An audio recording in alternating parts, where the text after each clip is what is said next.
Hey, what's up? I'm Basil Barrington. Today I am here with a very special guest. Anytime I want to know something about Studio One or how to, figure something out, or a feature or a function, I go to this person's YouTube channel, which is on the PreSonus YouTube channel, and check out exactly what he is saying. So I want to welcome Gregor from PreSonus. How are you, Gregor? Thank you so much, Basil. That's an amazing introduction. I'm not sure if I'm worthy of it, but I'm super happy and humbled by your words. I'm doing great. How are you? I'm pretty good. Let's start with a little background. Give us a little background about who you are and what is it that you do. Right. Well, so my name is Gregor Beyerle, for the people who are not aware. I'm one of the main content creators over at the PreSonus YouTube channel, together with my good friend and colleague Joe Gilder, who I'm sure you also know. Yes. And I started out with music production and touring all the way back in 2007. I got into it by accident, more or less, and absolutely fell in love with it.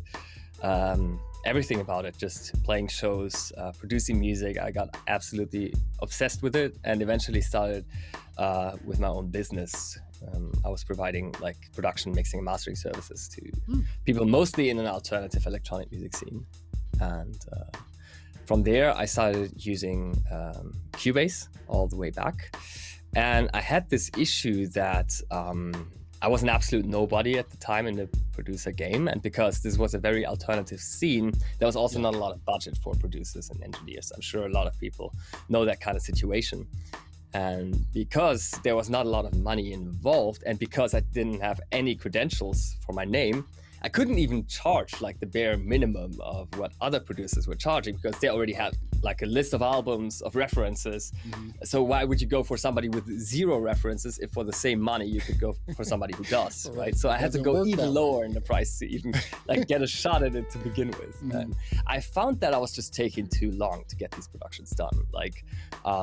If I spend 8-9 hours on the mix and I get paid less than the guys who are established, so it's between 100 and 150 euros or something, that's just not sustainable. So the only way I can make it sustainable without raising prices is to get faster, right? And that's kind of when I try to optimize my workflow. And that's kind of why I'm so obsessed sometimes with efficiency and getting my workflow just right, removing redundancies and all of that. And that's kind of how I got into Studio One. Really, the fact that you can customize it to your liking, that the DAW adapts to your workflow and the way you want to work, and not the other way around. I don't have to learn how the DAW wants to do things. I can teach the DAW how I want to do it. That really spoke to me, and that's how I eventually ended up just being a Studio One power user, getting in touch more and more with the developers for feedback, and eventually started working at PreSonus. I came in at version 2. You came in at version 2 as well? Yeah, that's correct. Yeah, so I came in at version 2, and I wasn't really sure about Studio One, 2, but then version 3, I was sold, and then I've been in. And you came from Cubase, I came from Logic when it was owned by eMagic, and I also came from, remember Magic when Logic when it was eMagic, it was you had to use the dongle and everything, and and then I was also using Pro Tools. Do you know when Studio One version 1 was introduced to the world? What year was that? Yeah, that was more than 10 years ago. Wow. So that's even more. I think that was around 2009, but I'm not exactly sure. At the very beginning, it was a Crystal Audio, the name of the DAW, and only turned into Studio One with the actual release version, as far as I know. But I onboarded with Studio One with version 2, and at first, just like you, I was also driving it in parallel. Cubase was still my daily driver, but I was starting to use Studio One more and more. And there were, I'd say, 2 key experiences that I've had that made me switch over entirely. The first one was that I was performing live on stage with Cubase, and I had to take this dongle with me. It used to be the very cheap plastic e-licenser dongle. And it happened on tour at one point that it just broke in half, kind of, because that thing just isn't built for touring, really. And I thought it's not going to be a big deal. I'm just going to reach out to their support and they're going to help me out. But it turned out there was no way to start Cubase from now on, and there was also no way I could bridge this for a couple of hours, an emergency support kind of situation that was only introduced later. So I was basically not able to run my show, and I had to switch to a completely different system. I think I ran that off like some kind of DJ desk at that point. And I just found that so upsetting that I looked actively for a DAW that doesn't have any dongles, that allows me to manage my own licenses freely. And that was what Studio One offered. And the other experience was that, like, for example, with effects channels, which we also improved in Studio One 6, I was able to just drag and drop a plugin directly into the send section of an audio channel, and Studio One would directly create the effects channel for me, and it would already insert the plugin there. And I used to do that from a drop-down menu in Cubase, and this already made me like 15% faster. And if I'm 15% faster, then I earn 15% more money per hour. That's kind of how I like to think about it. So that's how I gradually switched over to Studio One 6. So again, it's all about workflow. That it workflow is really good. You have a playlist or a video series on the PreSonus YouTube channel called Studio One with Gregor. Your first video came out in October of 2019. So 136 videos later, here we are today. I haven't reflected on that, actually. I mean, 136 videos, 2019, October 2019. This is when you started this. This is amazing. And I was also just like looking at like the first video. And I was telling you like offline, I was like, your studio looks a lot different. You got a lot more stuff now in your studio. That's true. That's very good. Do you feel, because you do this like Studio One with Gregor series on the PreSonus YouTube channel, do you feel like a content creator, like a YouTuber? It's a good question. I still feel like a music producer first and foremost, I'd say, but I kind of consider myself more of an educator than I did before. I just get to read so many heartwarming comments on a daily basis of other producers who are kind of struggling and had the same kind of frustrations that I had years ago. And seeing how my videos help them figure things out is just giving me a lot of purpose and meaning, and arguably even more so than my production job did, where I just did music production, didn't talk about what I did. I just delivered the finished product. And it kind of meant a lot to me to get into this position, and still does, that I can help out so many people who are using this wonderful DAW, and make them more efficient, but also help them release their vision faster. Because often I find if you have like a song idea and it takes too long to realize it in the DAW, you can't stay true to that idea anymore, because as time passes, you also kind of start to forget what you wanted to do in the first place, and then it's kind of gone. And that's also what we try to address specifically in Studio One 6. Maybe that is one thing that I could show you really quickly. Something that I've always admired about Fruity Loops, for instance, by ImageLine, is that you can open up the DAW and you have a step sequencer right away to start making beats, right? And I wanted that so badly in Studio One as well, but that wasn't all that easy, because you had to start a new song, you had to insert your instruments. What you can do now from the start page of Studio One 6 actually is you can click here on New, and you have these templates. And it's kind of like a question: what do you want to do today? And you can just answer that by selecting one of these starting points. For example, I want to produce beats. I want to make a new beat from scratch. You just hit OK, and it opens up straight away with a step sequencer that you can use to nail your ideas down. You even get like a little tutorial that shows you some very important functionality that you might use in such a workflow. And then you can literally just start to enter a couple of things here. Like, I'm looking at it. This is pretty good. See, this is what I'm talking about, right, Gregor. yeah. It's like, it's all about workflow, right? And it is. Yeah. it's just like, how quickly or how fast and efficiently can you produce something? That's you right. said something That's right. about the dongles. Dongles were like that. I thought that was a stupid idea in the beginning, because it was just like you needed a dongle for Logic, you needed a dongle for Reason, you needed a dongle for everything, you know. And it's just like when PreSonus, when I was introduced to PreSonus Studio One, I was really, it happened at the NAMM show, like I don't know, maybe 7 or 10 years ago. And Teddy Riley was doing a demo on Studio One. Teddy's awesome. And he was like, you know, in an hour, because I walked by and I was like, oh, that's Teddy Riley. And he was just like, he was producing beats he produced about like 12 beats in that 1 hour period with Studio One. I mean, bangers too, not like any bubblegum type stuff. And I was like, so I spoke to a PreSonus rep, and I was like, I went home, and then that's how I sort of got in contact with someone at PreSonus, and I just started using Studio One. And I was like, I never looked back. So it's pretty cool. That's So awesome. Yeah. it's all about workflows. You said something really quickly, just how there's a level of collaboration with Studio One and also Studio One Sphere, right? Let's talk about Sphere really quickly, because I wasn't really, I'm gonna be honest with you, Gregor. I wasn't really sold on Sphere. Mhm. And then once I got an account and I started checking it out, I was like, wow, this is a really cool community here.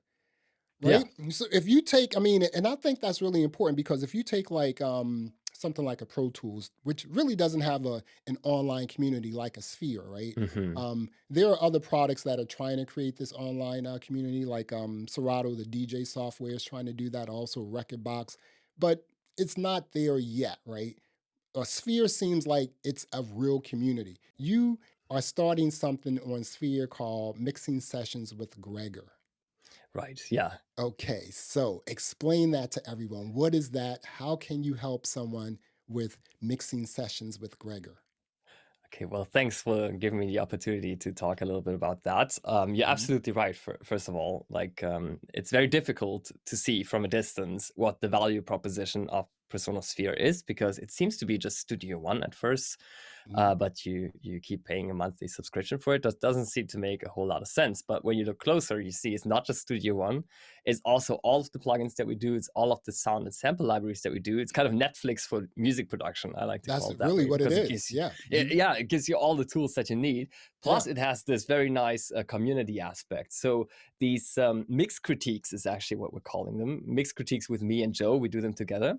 Mhm. That's where we request like mix submissions from PreSonus Sphere members, and Mhm. we show like 8 or 9 random picks live on stream, and we listen to that together and provide some feedback, and the chat is at the same time giving feedback as well. And people absolutely love it, because first of all, it's great exposure for your music. I mean, who Yep. doesn't want to put their name out there? Mhm. And also, sometimes you just don't know what's wrong with the way you're mixing and mastering, right? You need somebody who's more experienced to point it out, so that you have a starting point. Often you can just be overwhelmed. You just know that it sounds different to the stuff that you hear on Spotify and Apple Music, Yep. but you don't know what Mhm. it is exactly that's different. And we help you to figure that out on a monthly basis. And yeah, people just really like it. We also have other exclusive masterclasses, videos that are much longer than on YouTube. Myself, for instance, you've mentioned that my videos are always very quick to the point on YouTube. That is Mhm. not necessarily the case on Sphere. I like to take a good like 20 Yeah. minutes, half an hour there to really Mhm. dive into a concept, explain Yeah. compression at a very fundamental level, for instance. And Mhm. hopefully this is only going to grow and educate people, not just about Studio One, but music production in general. And also you can find some great people to collaborate with. So Yeah. it's just an awesome package. You should definitely check it out. Right. And you can also, there are a lot of like cool templates and like presets that people just offer up. Just like, Yeah. hey, I made this, check it out. And it's just like, it's free. It's a free offering. And it's like, and the cool thing about this is sometimes when you're in these sort of communities and you start Mm. downloading stuff, it can get a little like scammy and hacky, Yeah. right? So, but with PreSonus, with Sphere, it's just like, no, it's all people doing creative stuff. We're artists. We're not here doing any goofiness. Here's a preset someone created. It's clean, it's just that Exactly. clean. Also, in fact, you can actually, right from within Studio One, go to the cloud browser and open up PreSonus Sphere from here. And then you have direct access to workspaces. Those would be like projects that you opened up that other people can collaborate on. So if you start a song, you can Mhm. just save that as a workspace, and then somebody else can work on that at the same time, or upload files and Oh, samples for you to use I'm in that looking song at at the this. same This is time. crazy. Yeah, that's absolutely crazy. Like, for example, I have like a workspace right here. I'm working with somebody on this, and this is like an instrumental that he just dropped into this workspace, and I can just drag and drop that directly to Studio One, and it starts downloading it from PreSonus Sphere, right? Wow. So that is crazy powerful, because it allows you to collaborate with people in a way you just haven't been able to before. And if I click here, I can even open up PreSonus Sphere right here, Hmm. And it's quite amazing, actually. It will take me straight to the file where I could even add like timestamped comments, like needs some more compression over here. Wow. And then somebody would see that, like the person I'm collaborating with, and they could play from here to see what I mean. And Right. these kind of tools just give you an insane amount of possibilities when collaborating with others. Also, when you go to the community and you go to connect, I absolutely love this. You can search people to collaborate with. Like if you need somebody to help I you love with this. arranging and production, you can I just love go this, right Gregor. here, yeah, Yeah. and I so love this. You forth. know why? Because if you, like you said, if you're looking for something specific like an audio engineer or a mix engineer or a mastering engineer, it's Mhm. all categorized. Exactly. So that's pretty cool. So I really like, I mean, I'm totally excited about this. You really quickly, you were talking about how like sometimes you guys with this new sort of mixing sessions with Gregor, you guys critique people who do mixes like, and That's right. I've noticed that sometimes you know I listen to a lot of tracks, and just because I've been in this industry for a really long time, I can tell how many plugins someone has put on a track, Mhm. right? And I know I have friends who use like 20, 30, 40 plugins on a track. I'm like, What's this all about? It's all muddy, right?" I'm like, even the super duper big, engineers, they have like 4 or 5 go-tos and that's it. Mhm. So when you're listening to something and you're like, wow, this is really muddy, Yeah. obviously you have to be diplomatic, but you also want to let someone know, like, hey, you know what, that's too much. Back off of, like maybe 20 plugins and let's take another listen. What do you Right, think about, right. do you often hear like a lot of songs and a lot of tracks that are like plugin heavy? I mean, you can obviously hear that right off the top for you, right? Mhm. I do hear that, Hmm. but what I also notice, perhaps even more often, is people just not using compression right. I find Yeah. that compression is one of the most misunderstood concepts in all of Hmm. music production, and I It think is. that's because compressors at a fundamental level are just a bit harder to understand than equalizers. Like when you look at an equalizer, you just have frequency low or high. That's, Like yep.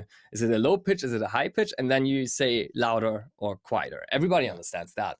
But Hmm. with compression, you kind of add a third dimension to that, and it's a condition. It's like only when this is reached, do that. And this Right. is kind of more abstract, and people have a hard time grasping that.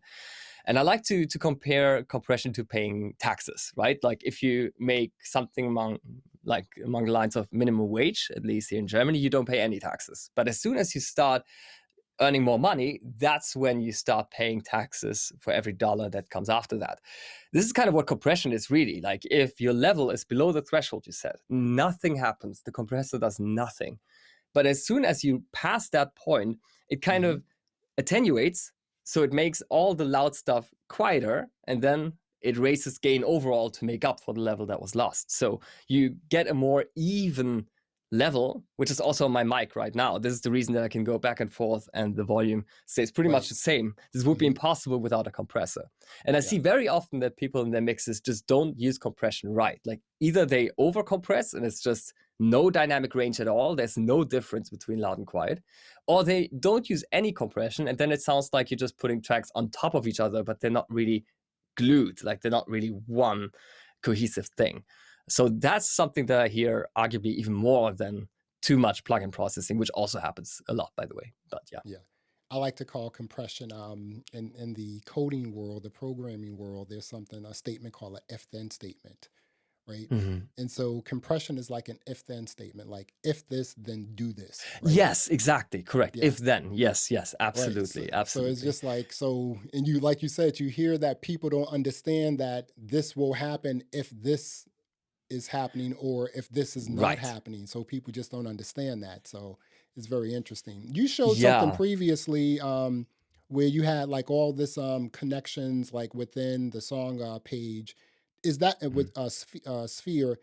Is that functionality also the same in the project page?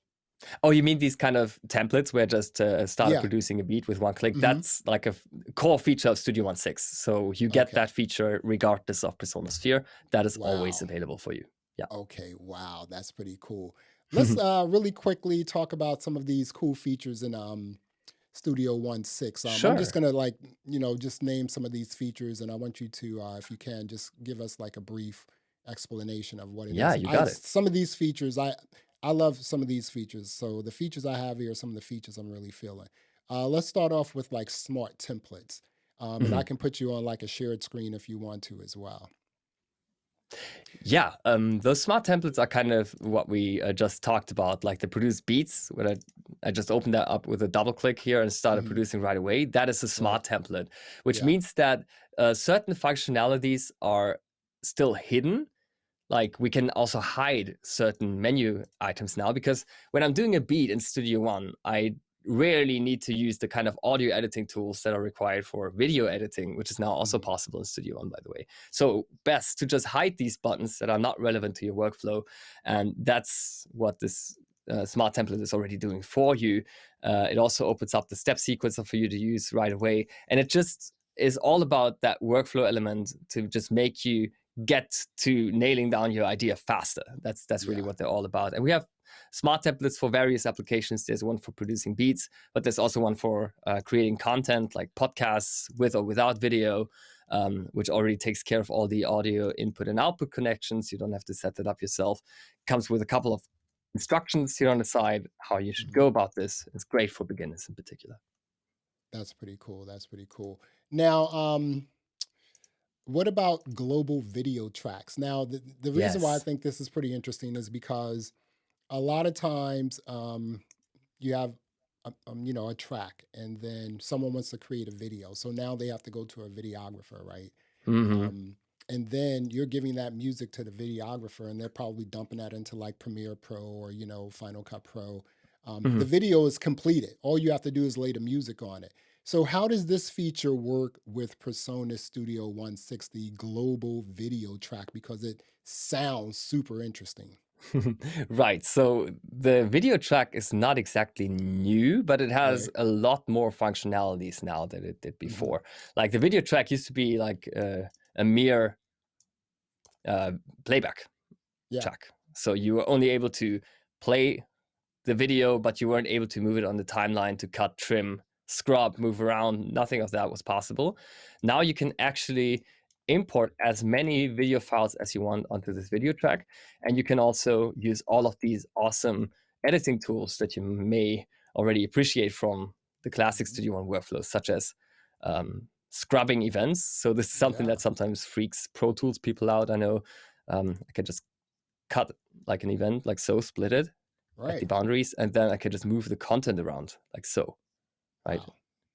And I can also use duplicate like that. I can replace, use all of these kind of techniques. And at the same time, I can always monitor that with a now resizable video editing window. So that is really, really cool. Um, Also, this is great for a lot of artists who are trying to create some content for TikTok and Instagram and social media, which gets more and more important. It's not enough anymore these days to just be a songwriter. You also have to be some kind of your own promoter, your own designer, often your own content creator. And Right. it's just great Hmm. that you have this tool directly so you want to create awesome clips and reels and stories. But of course, it's also great for Hmm. film composers who need to accurately score to video. Right. Now that sounds like, the next iteration of this sounds like that there may be, with an upgrade or an update, like some sort of connectivity from Studio One directly to a TikTok, to a YouTube, Hmm. to a social media or something like that. It sounds like that could be, I would not be surprised if in the next version or an update, something like this was integrated. You don't have to like spill the beans if this isn't, making, but it sounds like that's what's going to happen. And the reason why I say that is because PreSonus is like I've been a PreSonus like fanboy, like I said, for 17 years. And you kind of see what they're gonna do next. You can, right? Like this microphone I have right here is the PD-70. Once they came out with Yeah. this microphone, I was like, I know what they're trying to do next. So now they Hmm. have these great podcasting microphones, and they sort of built up that specific space within the PreSonus family. So I really like that. So I would not be surprised if social media connectivity happens directly within Studio One. But you don't have to say that it will, because we don't want you to spill the beans on anything. That would certainly be a logical step, but I also Mhm. want to stress that nothing is predetermined in the way that we develop our features, because we really pride ourselves with the amount of user feedback that we take into account when it comes to planning out a next version.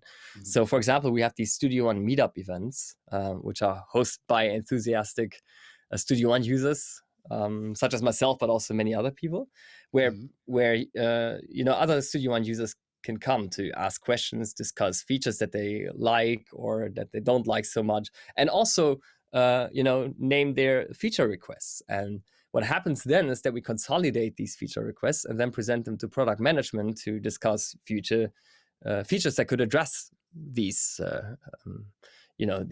kind of wishes that were expressed. And Right.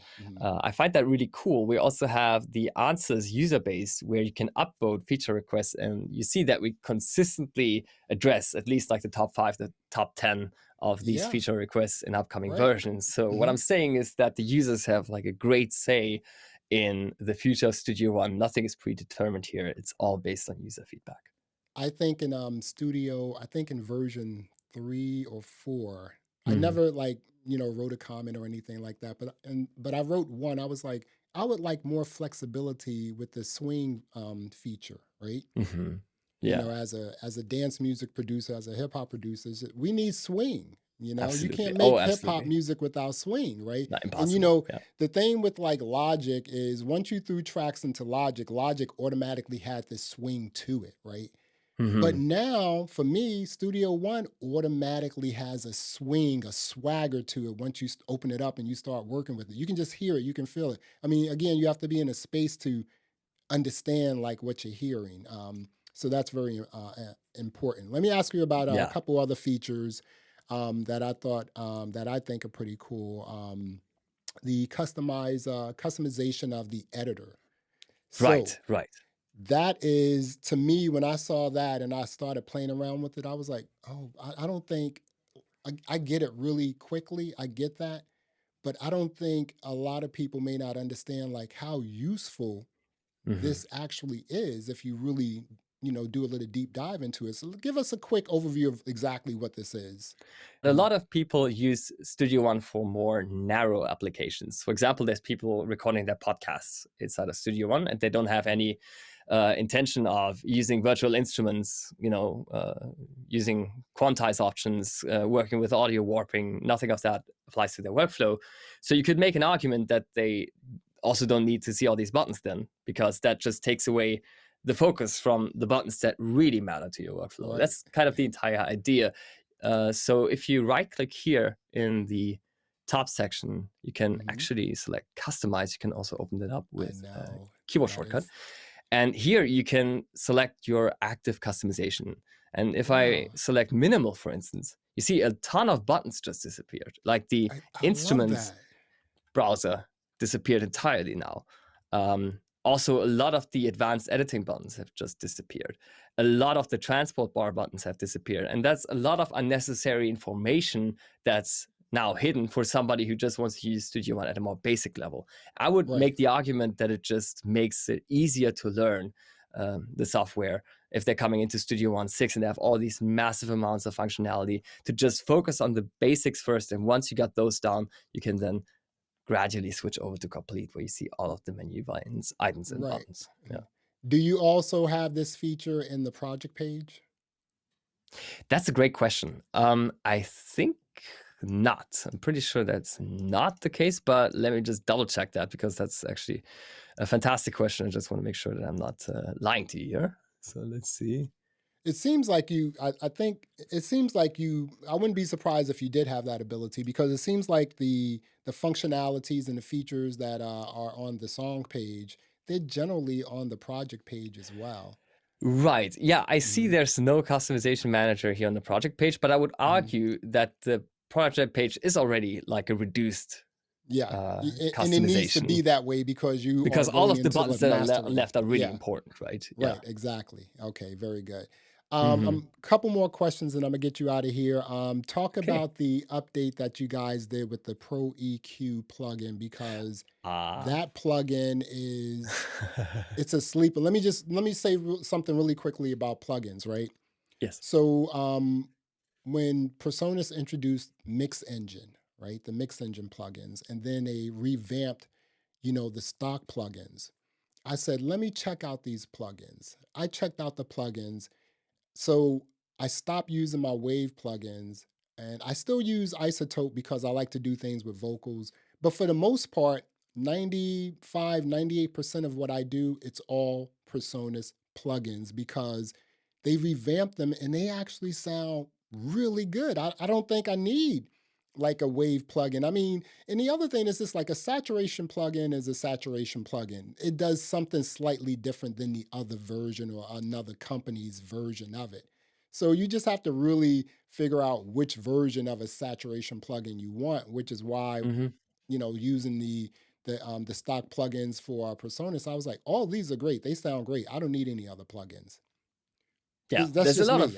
me. Mhm. Sorry, go ahead. No, I was just saying that's just me, which is why I'm like kind of excited about like this little small feature that you guys added to the Pro EQ. That small feature is so banana cakes. Tell us about the Pro EQ plugin and why is this so awesome right now in version 6? I'm so glad you're bringing up Pro EQ. Mhm. I know that you're watching my videos, so you probably know that this is the feature that Come I'm on, I personally know. most excited about inside I of know. Studio One Listen, I 6. already know. I Okay, mean, how did you yeah. know? So I already Exactly. know. Uh-huh. So there's like two things that I'd like to say. First of all, I Mhm. absolutely agree. I think it's a great idea to give the stock plugins a chance, because also like when you think about future-proofing your setup, um, the more plugins you're using, the more you have to worry about whether or not they're going to be updated in the future, Mhm. whether or not they're going to be compatible both on Windows and Mac, and whether Right. they're going to run stable or crash your entire DAW. And Mhm. if you're just using stock plugins, then you get like the most rock solid system imaginable without making any sacrifices. Like you still have amazing sounds, and often like limiting the amount of choices that you have can actually be very liberating experience. So with that That's true. said, let's Mhm. look at Pro EQ, which is now dynamic. And it has a I sidechain know. functionality. And I that sounds very know. advanced and very impractical, but it allows you to do things that are absolutely mind-blowing. Like the amount of times that I got like a master playback from somebody who wanted to rap on top, and I had to tell them that's very difficult to do. Mhm. Now I could tell them we can totally do that because Yeah. the Pro EQ is an absolute master at carving out a frequency for another track, Mhm. but only when that track comes in. So what the Pro EQ can do, even on like the most massive playback where there's no headroom, can carve out the frequency that your vocals need to sit on top of that Right. when the vocals come in, and as soon as the vocals stop, it stops doing that. So it sounds like nothing happened, like there was no compromises made to the quality of your playback, but suddenly you can hear the vocals. So let me show you how you can use Pro EQ to make space in this massive master playback here at the top to fit in this very quiet vocal that I have here. Okay. This is a request that I get quite often, like, please put my rap vocals on top of a mixtape, which is already mastered, has no headroom, which is an impossible endeavor usually. And also here, this is a different kind of genre, but same idea. Like the playback is completely overpowering the vocal essentially. And what I Mhm. can do now in Studio One 6 is I can insert the Pro EQ onto that master playback. And first of all, I can use that solo function to Yeah. see where the frequency is that overlays the most with the vocal. I could also do that if I want to be even more precise with a spectrometer. So if I go to the vocal track and I apply the spectrometer, I can just take a quick look at the frequencies that are required to make this vocal shine, right? To make it very powerful and present in the mix. Nimm dich meiner an, roter Sonnenuntergang. Right here I can see there's a lot of mid-range, so I would Yeah. need somewhere between 200 and arguably between 560 and 710 is probably the most prominent frequency for this kind of male vocal in order to be able to prevail. And then I can go back to my mastered track and enter that exact frequency, like for example, 560 or something like that. Now, what I used to do is I would just attenuate that entire frequency, which makes the whole track sound dull, kind of like this. It Just to affects make the space for the track. vocal. But that sounds horrible, of course, right? So what I can do now in Studio 1.6 is I can press dynamic mode. And this is absolutely mind-blowing. So with dynamic mode enabled, I can now duck this frequency.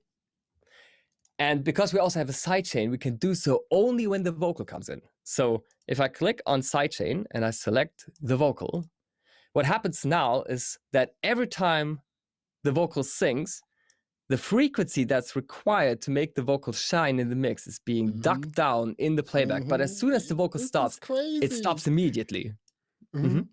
So this is like, just like we were talking about earlier, we were talking about like compression and how it's basically like an if-then statement. This is the same thing, Correct. You're saying do this, if you hear a vocal, basically. It's pretty awesome. Yeah, and also for the people who might not grab the concept when I'm explaining it, you can actually visualize it. So if I just dial this in, you'll see how the EQ is singing with the vocal. Take a look.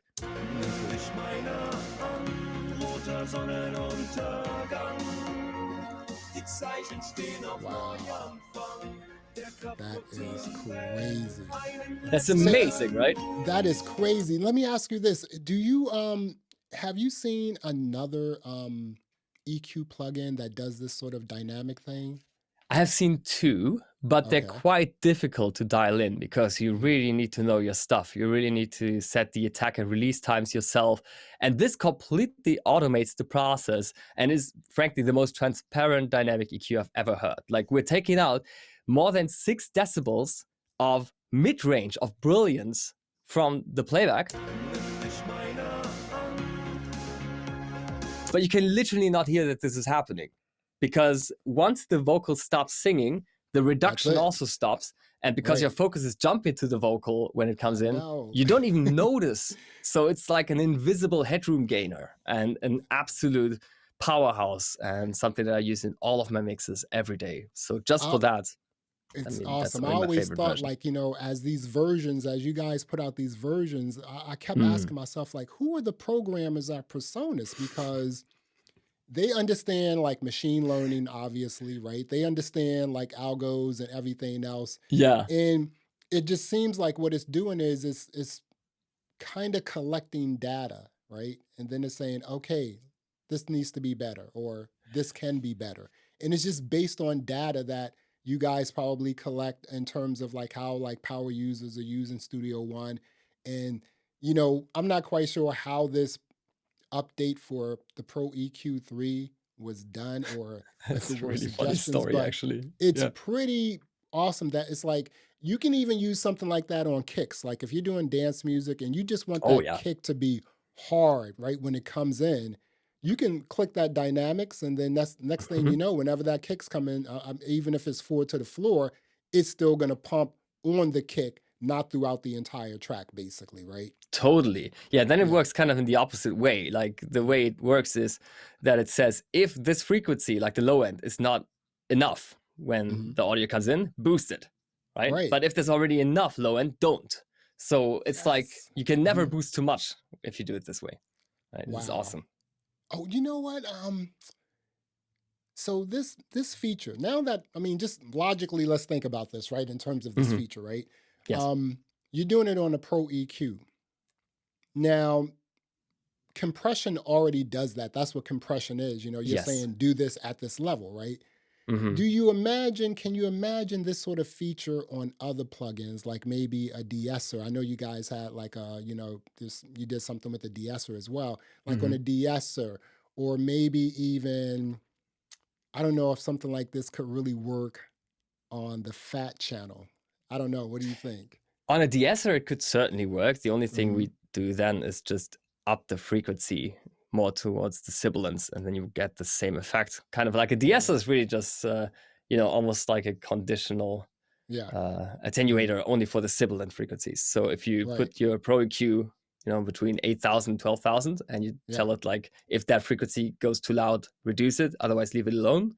Or Right. if this signal comes in, reduce it, then you get that kind of functionality for de-esser within ProEQ. Having said that, we also have a dedicated de-esser that makes it even easier. That's a new plugin addition inside of Studio One 6. But your question is still very valid. It's certainly a great question. I think there could be a lot more plugins with sidechain functionality. A first step that we've taken with this in Studio One 6 actually is that we now have sidechain inputs for third-party instruments. So there are people who are using like the Arturia vocoder, for instance, who weren't able to use that inside of Studio One because they couldn't set the sidechain input for the Arturia vocoder inside of Studio One. And now they're able to. As far as I'm concerned, every plugin should be sidechainable because it just adds that much more functionality. Exactly. And I'm also so glad that you guys, basically, I was using the de-esser inside of, the compressor, right? Ah, yes, yeah. So there's a preset in there. So I'll select the preset, then I'll like dial in what I want, right? But now you took it out of the compressor. And now it's by itself, right? And the other thing you did was you took the mix tool and you said, we actually need a limiter. Like a limiter. Like the mix tool is cool. You can like, just freak it out on like your entire, your mix across all channels, right? But the limiter, when you came out with that, I was like, okay, now I see what PreSonus is doing. PreSonus is stepping things up. You guys have a de-esser. You took it out of the compressor. You pumped up the Pro EQ, and then you have this. We spoke about the advanced collaboration with PreSonus Sphere, which is, I think if there's enough marketing around this, right? I think you will pull so many people away from these other sort of DAWs like Pro Tools, like Logic, I don't know about Fruity Loops or, because a lot of people still use that. It's Fruity Loops just gets better and better over time, but it's still, this PreSonus is serious. I also understand that with PreSonus, they're not, now you can, in order to purchase this, you obviously get PreSonus artists anytime you purchase anything from PreSonus. Studio One Artist is bundled in a lot of Studio One hardware products. That's right. Yeah. I have like, I have probably, I don't know, I'm looking at my studio here, probably like 7, different pieces of gear from PreSonus. Right.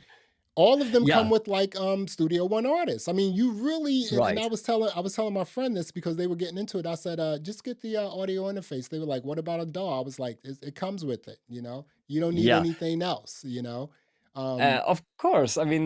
Switching, getting people to switch to Studio One would be great, but it's not really our first priority. I myself use a different DAW on the side on a daily basis, really.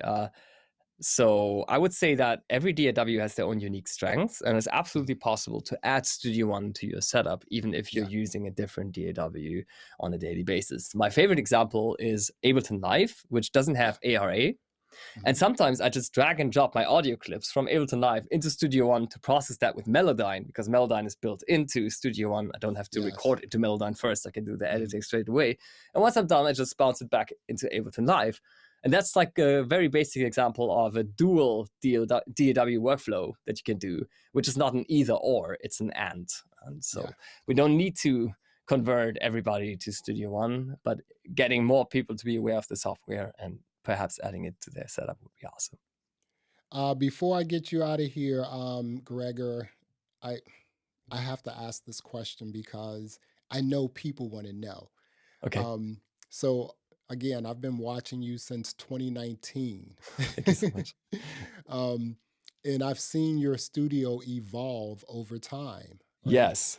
So just let us know, let everyone know what you have in your studio, all the gear you have in your studio, just all of it. Oh my God. All of it, yes.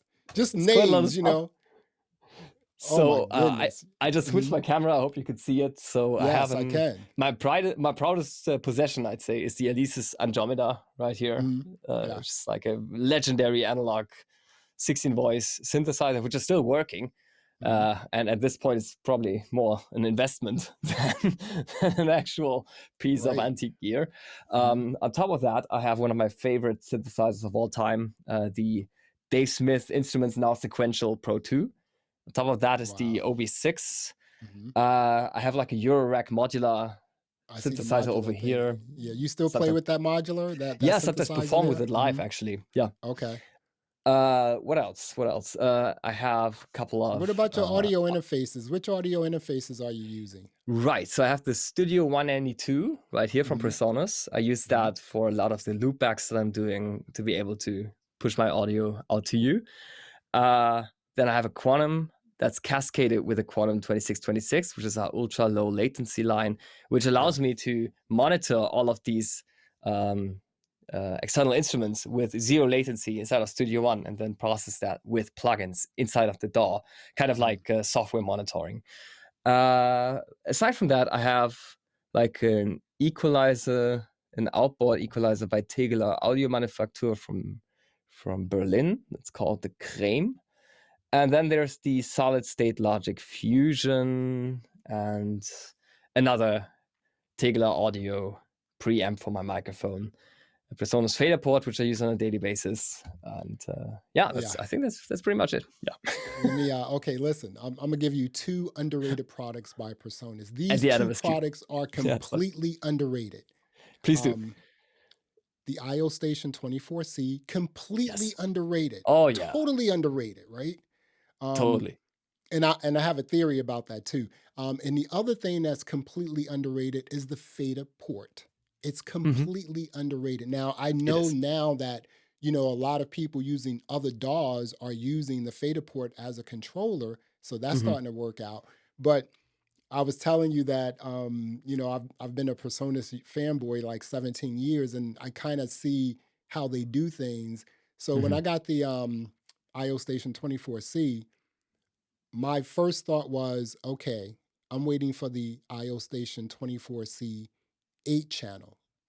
Ah, yes, yeah, like the, you know, like the fader port, the fader port 8. Right. Why not do that, you know, with the as an interface 8 or 16? You already did it with the single. So, you know, I was talking to you know, Dave Vignola, you know, and you know, and I was just like, we had a conversation, and I was just like, that has to be next.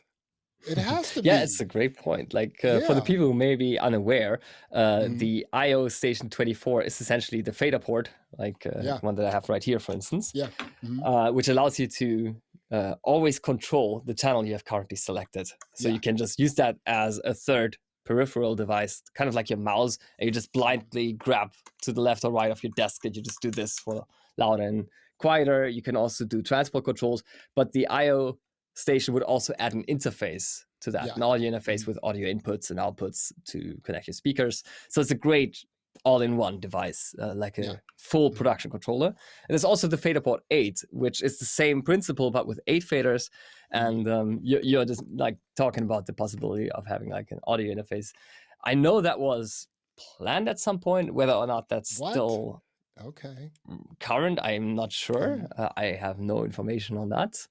But I would also think that it's a great product. Yeah. If enough people want it, I'm sure it could happen. Yeah. And then I would also make, I think, PreSonus, the lineup at PreSonus is pretty sick. I mean, it has everything. There is one thing that PreSonus does not have that PreSonus should think about getting, and that is a MIDI keyboard.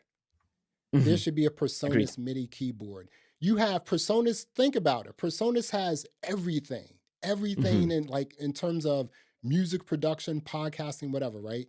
But there's one thing missing from that, and that is a true MIDI keyboard. Now, I know you can do some stuff with the, what is that? The Adam SQ. Yeah. You know, I have that as well. Yes, I know you can do that, and it's kind of cool, but, you know, sometimes people want keys, right? Agreed. I mean, if you look at my setup right here, I have like the Adam SQ as my daily driver, and it's a complete control by Native Instruments because I sometimes need keys. So it would be awesome if we came up with our own keyboard production controller. I totally agree with you, for sure. Yeah, we should do that. Exactly. Well, listen, Gregor, man, I really enjoyed this time, you know, just chatting with you. Man. Like I said, you know what, you may not know this, but you should, like, people, again, like I said, when I want to know something about PreSonus, I want to know what Gregor is saying. Thank you so so I much. go there, right? And I know a lot of people feel that way as well. So I just want to commend you and mad respect to what you do because you do a That great means more job to at me it. than you think, really. It- That makes my well, day. I Thank you. really appreciate you coming on. Let Thank everyone you. know how they can, basically follow you, find your content. I mean, if you have music that's out there, that's on some streaming services, just plug whatever you want to plug before we get out of here. Okay, cool. Well, you can visit my website if you want. It's Studio Dreamcatcher. So that would be studio-dreamcatcher.de. There's a couple of audio examples of what I do right there. There's also a couple of bands that I've produced over the years, but that would be a pretty long pitch. So I prefer, maybe people just check out my studio website, or alternatively, they just connect with me on PreSonus Sphere. So if you go to PreSonus Sphere and connect, you search my name, you find me right there. Send me a message. Love to hear from you. And thank you so much once again for the opportunity to do this interview. I had an It's amazing very good. time. You're an amazing person. Thank you so much for all the compliments. I'm Appreciate not it. sure if I'm deserving them, but Let me ask you certainly one other. felt great. Let me ask you one other question. So, on Sphere, Yeah. I've been looking for and one of my friends also, just like, oh well, hey, he has a track that he wants mixed and everything. You actually Right. do like mixing and mastering as well. So some people Yes. can reach if you're on Sphere and you're looking for someone to do mixing and mastering, you do that, Mm-hmm. right? Correct. So if we Mm-hmm. go to PreSonus Sphere on my screen just once more, and you go to Mm-hmm. community, Yep. and from there you go to connect. This is actually where you can almost submit a request. Like I'm searching for somebody to mix my song. So you would go Right. to Sphere Connect, and you would scroll Mm-hmm. down to mixing or mastering, and there you would Right. get a list of everybody It's who's crazy. doing Look at mixings this. and masterings for you, Right. who could potentially work with you, right? Mm-hmm. So would be like Richard Lark, Ken Holt, all these people. You can also see their references right here. And then when you Wow. find somebody to work with, you can just connect with them by clicking here and send them a message. And And that's the way I again, would go about it for sure. right. If you're looking And for again, somebody. because it's Sphere, and that person on the other end is also using PreSonus Studio One. So just Correct. dropping your song and your tracks, and it's almost like and it's shared too. So that person's making edits, you're able to see that like immediately. Exactly. Yes.